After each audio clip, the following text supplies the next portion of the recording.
Praise the lord. మీ అందరికి వందనాలు. ఈరోజు వాగ్దాన సందేశం అపొస్తల కార్యములు 2:42 ఎడతెగక ఉండిరి. ప్రభు ఇచ్చి వాక్యం దీవించునుగాక.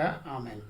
వీరు అపొస్తల బోధ యందును సహవాసమందును రొట్టె విరుచుటయందును ప్రార్థన చేయుటయందును ఎడతెగక ఉన్నారు. వీరు ఎడతెగక ఉండడం వల్ల అనేక ఆశీర్వాదాలు పొందుకున్నారు.